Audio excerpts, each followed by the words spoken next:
Hello everybody, welcome. Sneaky Chiefy here with you, bringing you today's game. I'm excited to bring you this one. It's a bit special. It's the AOE Leagues is the name of the tournament that many of us top players are participants of. Two of the members, in this case Gothfather or Stiigz, as I'll call him in blue and BlankSpot in red, are part of the AOE League's 2v2 series Group E. And at recording this, I believe they're first place in Group E. And basically every week you're matched up against another team of two, and you play two games, kind of like Premier League, where you get points for wins, you get split points for ties, and no points for losses. And at the end of the season, after you've played everybody else in your group, the top two move up a bracket, and the bottom two get relegated down. So I'm also part of this group, or this AOE League tournament series in Group F. I'm not part of Group E with Stiigz and BlankSpot, but my team's doing pretty good. And in this case, we got, let's see, like I said, Stiigz is blue as the Ethiopians. Love that Civ choice. And BlankSpot is red as the Slavs. The map in this case is obviously Arena. We're watching on Capture Age, so I got some super zoom powers here. I'm looking forward to using those too. And their opponents are Lithuanians. Mr. Galore? I'll call him Mr. And then L-Star is the Burmese. Burmese, huh? Interesting. It's a strong arena civ. Lithuanians too. So we'll probably see Knights, Lithuanian Knights combined with the Burmese special unit, I'd imagine. Ethiopians will probably go Arbalesters. And Slavs could easily be going cavalry as well, but they're also a strong infantry civ, so we could see the Slav special unit come to play here. Probably will go long too, I'd imagine, this game being an arena game. And we'll take a look. Well, let's stick with our heroes on the TAW side. 6 on herding goats. 4 on berries. Huh, no wood choppers yet. From Stiigz. Interesting. Especially if he's going with an archer build. That's definitely a bit different. Already lured his first boar, and thinking about bringing in some of these ibex. There's our first wood chopper. So yeah, a bit of a different build from the Gothfather in this case. I'm sure he knows what he's doing, got a plan. On the other side we have 4 choppers, a couple builders. Looks like some of the goats, 4 goats have been taken in, as well as one of the 4, and now building his mill on the berries. Fast Castle is kind of the name of the game these days. I don't see any humans, so we won't see any kind of crazy arena clown action.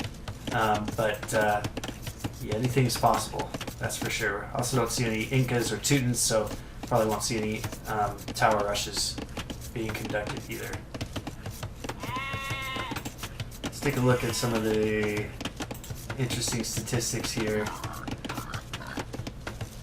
Idle TC time, kind of high for L-Star at this point. Idle villagers really high for Mr. at 2.5. Those add up quickly, those idle times, and that's just lost eco basically. Second boar coming in for BlankSpot. Second boar already in for Stiigz, and he's got more wood choppers going. So I like it how he's staggering his houses in, building up a second wall.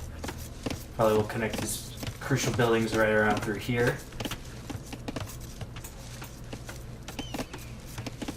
Something similar by BlankSpot, building his houses in this case. Thinking about giving himself a secondary barrier. Not the case for L-Star. He's building his houses right up against here. It's not bad, but there's something to be said for giving yourself a second line of defense in case those walls do go down. And a lot of exposed wall for L-Star. That's unfortunate map generation for both those players, really. They have almost an entire corner of their base. In L-Star's situation, it's even worse. So if I was red, I'd be feeling pretty good about the map gen at this point, because this is a lot of extra exposed. I mean, even like, yeah, his third gate on both cases, all 4 gates in L-Star's case, well, 3 gates, are exposed to the enemy, which is not the case here with blue. Well, he does have 3 gates, but if you look at the number of wall, it's not that much.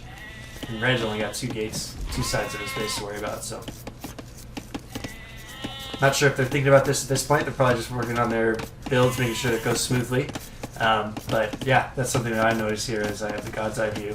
I also see, for the Slav player, dropping to stone a bit early too, so I definitely expect to see castle and special units.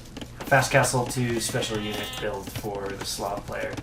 No one else going stone yet. Do see some gold being mined by our heroes in TAW already. No one's clicked up to the next stage yet either, I don't think. Yes, they have. Sorry, excuse me. Getting used to this new layout. So, blue is already on his way up. Red just hit it. Oh, just hit the feudal age button, so. Yeah, so red's the first to click up. Forgive me as I get used to this interface. And over here, if you're new to Capture Age and you don't know what you're looking at, this is the eco killed to lost, so zeros across the board for now. This is the value spent and destroyed on units. This here is the idle TC, the building with the Z's, and then the hammer with the Z's is the idle eco. So BlankSpot's had a minute of idle time. Gothfather's had 0 idle time for his TC, and only 24 seconds of idle time for his villagers. So he's being really efficient, though that number should tick up. As we see, well, they started working again, but you see the number climbing really quickly for Elster. That's because he's got somebody sitting around, a lazy villager somewhere. Maybe his builder. And it stopped now. But yeah, so we got 6 and 40 and 5 minutes of idle time there for villagers, and then idle TC time. This is time when the TC is not researching or building a villager. It's about 1 minute and 38 seconds. For the enemies. So it's an interesting statistic that grows and becomes more and more relevant later in the game. So keep an eye on that. And then also the value spent and destroyed, and then the KD, in this case just eco. Up top here we have the number of military units for the team combined, so 2 scouts on each side. This is more interesting as a 1v1. It's more telling, but in general it'll be like the Gothfather's team has got 2 military and 51 villagers. And same with Elster's team. 2 military, 51 villagers. This is the number of idle villagers, 0 and 0 at the moment. This is total population, 54 out of 60, 55 out of 60. So those are the things to pay attention to as the game progresses. A bit telling as to where, if some team is pulling ahead, why that might be the case. Looking over at Mr., he's dropping a stable. Obviously, the Lithuanians are a strong cavalry civ, and looks like he's just about to hit feudal age as well. But Castle Age already, so you take a look at the top players, they've already clicked the Castle Age. Well versed in a fast castle build. In this case, oftentimes the first teams to get Castle Age get the victory here in Arena, though the enemy team has already clicked up to Castle Age too. And I think that's Elster's case.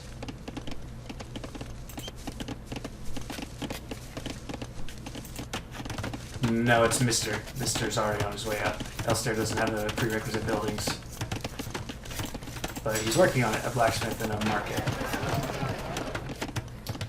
This will be an archery range. Yep, so drop the barracks. Stiigz has dropped the archery range. I probably see another archery range go down at least. They'll start pumping out crossbows as soon as possible. Barracks here, so it looks like the Slavs will be going. Well, this might just be the necessary barracks to build the next military building. But he could very well go infantry. Just now getting double bit axe. It's a bit late. But he's already thinking about a front wall here. A forward location. Using houses. It'll be interesting to see. I want to see his eco. Let's take a look. So, does he have the stone? Not quite enough stone for the castle. Scout being annoying here. He will lose this villager, it's unfortunate. Going for a stable. So yeah, he'll go knights, I'd imagine. crossbowmen, no, thumbering coming in for Stiigz. Crossbowmen already researched and some getting pumped out of 2 archery ranges. I see a monastery, so BlankSpot might be thinking monks. Players sending scouts out to keep those relics under control already. Spearmen coming out. Nice little poke. More villagers this time to finish the stable, which is going to be oh so crucial. And this scout battle goes to Mr. in this case. Doesn't have any technology upgrades for those cavalry yet, though. I haven't seen much military technology come through at all yet for any players, except for thumbering, which is so important for the Ethiopians. They get free pikemen as well. I love the Ethiopians. Great civ. Could see bombard cannons from that if it gets to late stages. So there's the first castle. I was wondering where BlankSpot was thinking about dropping it. Kind of a conservative placement, if you ask me, but he is kind of in between him and his enemy. Don't think Mr. is going to see this, which is lucky for BlankSpot, because these 2 knights could certainly deny that from 6 villagers. And the crossbowmen pushing forward. Looks like they're both push on Mr. They see that he's in the lead. Every player is now in castle age. Defensive castle going down for Elster. This is obviously important if you're going to be counting on that as your production building. You want your first castle to be within your walls, a bit safer. So if BlankSpot is looking to make the Slavic special unit, this is a bit aggressive for a castle, but we'll have to see if he goes knights or boyars. Wheelbarrow coming in. It's going to be important to have that food eco as a cav civ. A Rambai already coming in for the Burgers player. Scouts continuing to take a look at relics, but no monks yet on the field. Yes, Slav player has 2 monks and he'll start collecting units. So is Mr. Mr.'s got some relic hunting going on too.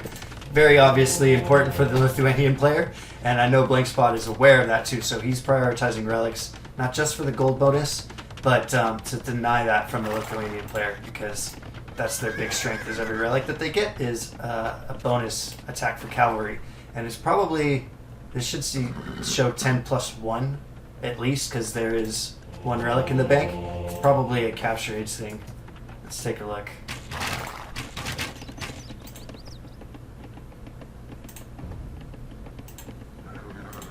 Yeah, see 10+1 if we're looking in-game.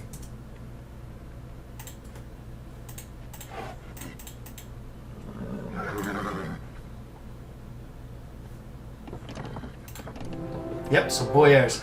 This is going to be an interesting matchup. Rambai are a bit weak to crossbowmen.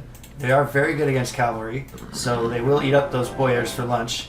But as long as Stiigz and BlankSpot work together, I don't think it'll be a problem. Oh, that's unfortunate. That was the Slavic monk getting caught out and dropping the relic. So let's take a look at the relics. 2 in the bank already, with a 3rd that most likely will go to BlankSpot. On the other side, we only have 1 in the bank for the Lithuanian, and yet another 1 coming in. So BlankSpot's on track to get 4 of the 5 relics, which is huge. Huge to keep those out of the hands of the Lithuanian player. That's going to keep these, even if they get to Paladin, it'll only be 14, I believe, is the Paladin attack, +1, and whatever blacksmith upgrades that he, if Mr. might come up with, but the potential to be 14 + 8, I believe it is, attack when it's all said and done. It's that relic bonus that I mentioned stacks to only 4, but that just could be very deadly. And a bit sloppy here from Elster. He'll lose 1 of his precious Rambai. 2 more are wounded. You're going to need to keep those Rambai alive. There's only 4 on the map at the moment. You're going to want to mass them up. They're better when they're fighting together. And up here you see what military is on the field. 30 crossbowmen. Kind of dangerous. They're not all together, which is a shame, because they'll obviously be doubly effective. They're faster firing crossbowmen because they're Ethiopians. We have 4 Rambai and 8 knights against 5 boyars, a couple of pikemen, and 30 crossbowmen for the other side. No siege yet on the field. Another town center going down from the top players to secure their forward positions. On the other hand, Mr. is getting a bit hemmed in here. Not able to take his forward gold.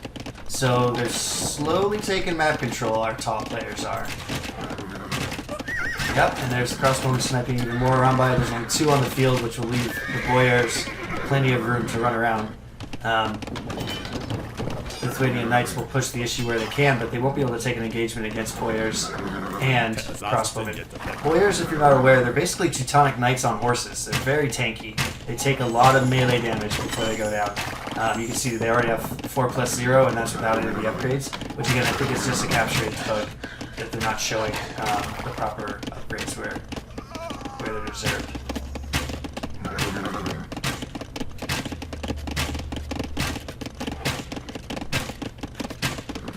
13 Knights and 1 around by versus 38 crossbowmen and 8 DWARS, and first siege on the field is Mangonel.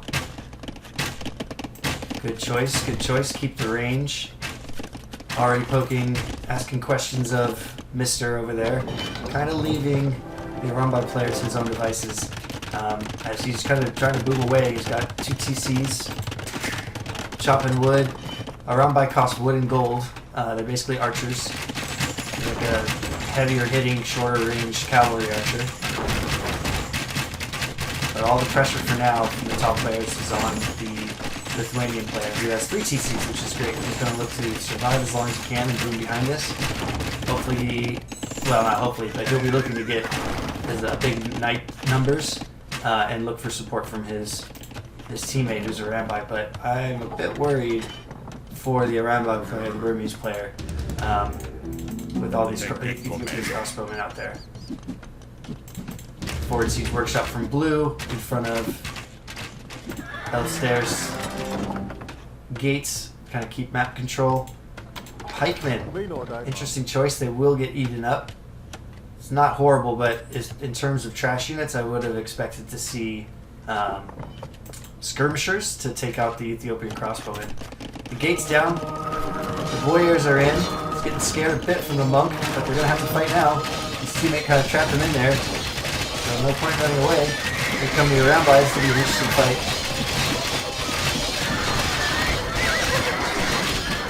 Around by are going down. There's just not enough of them. The DWARS are so good in close combat like this. So against the Knights, I give the credit to the DWARS. They just have 100 HP. The Knights has 120, but their armor for the DWARS is much better. Plus the crossbowmen contributing where they can. So military heavily in favor for TAW. They'll look to expand this advantage with the Mangonel, which is almost dead, so this could get sniped pretty quickly from a scout cav or something. But this Mangonel will start chipping away at the TC. The crossbows will do their best to protect it, and take any villagers who catch themselves slipping. And the Slav player will continue to push out DWARS as well, try to get a few raids in and past the TC fire. Looks like they're not going to think raid yet. They like their position, the top players, so they're just trying to take out these forward production buildings. 2 new stables here producing knights, and that's going to be 12 knights, 10 knights or so. Meanwhile, 3 TC boom. More archery ranges, so he'll decide, yeah, after that last engagement, 5 archery ranges going down. Oh, interesting. Not for skirmishers, though. There are skirmishers on the field, but he might be thinking cav archer. Kind of expensive. I don't know. I would have gone with the Rambai. It's just such a strong unit, but you just didn't have enough of them to be effective last time around. Well, I really like the top player's position. They have the relics. They have the map control. They've already broken through the gates. They haven't been disturbed at home at all. If we take a look at the eco killed.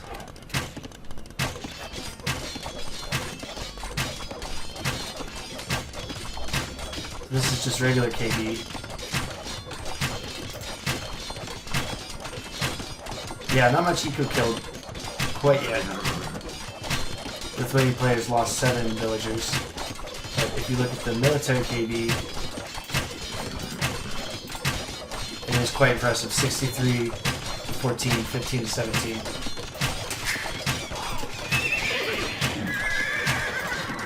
Seems a little high, 63? Wow, interesting. Must have been because of this. All that, while I was watching that, all this got cleaned up. So both players now, blue splitting his attention to great effect. Castle drop from red. Both the TAW members getting siege mangonels and hemming their opponents in.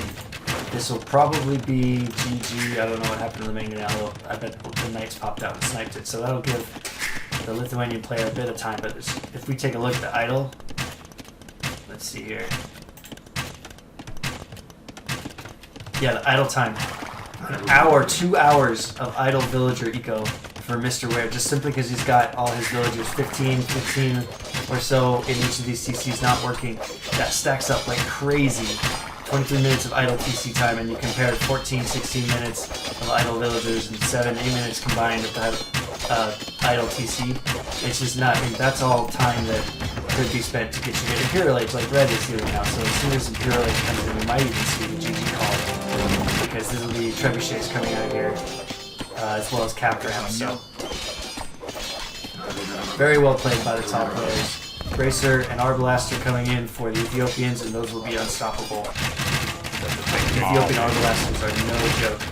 They just fire so fast. Though that's a good number of skirms. For Mango, they got to be careful with Mangonels. Oh, there's a little bit of a hit. There's the Arbalaster coming in. Skirms are keeping things at bay for now. And I do want to keep an eye on this because we might see a big shot. It'll be a bit of a mangonel dance here.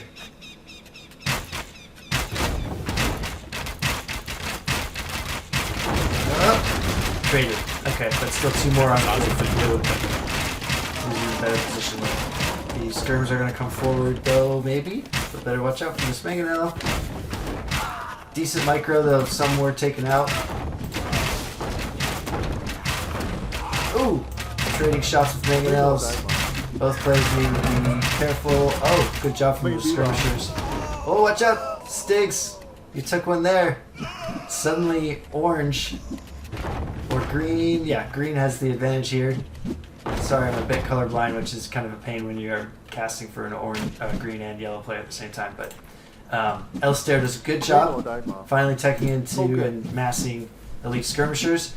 That is what the Ethiopian player wishes to avoid. Luckily, there's a mangonel with chemistry here, so Ethiopian Siege is deadly because there's a special research. Oh, good hit there. Special research that increases the blast radius for Siege, which is super scary. But it's like a ranged showdown here between blue and green. Meanwhile, red is pushing forward like crazy with capped rams, knights coming in response. Elster looks like he's clicked up. But let's see, these guys don't have the last defensive upgrade yet, so they will get melted. It makes a big difference. Skirmishers without that final padded archer on them, upgrade really do not hold up against otherwise. So we'll hop back over here. Cap rams look like they got cleaned up, but the Slav Pokeboys, Halberdiers, not fully upgraded, but doing work anyway. Cheap raiding unit in this case. I'm surprised I haven't seen any trebuchets from these 3 castles yet from the Slav player. And a Rambai coming in to help support. The Lithuanian player will be happy for that. But the game is called GG. Game 1 of this 2-game series goes to our top players. I'll be back for Game 2, and I'm not sure what map it is, but I hope you'll join me for that. Thanks for watching. Sneaky Chiefy signing off.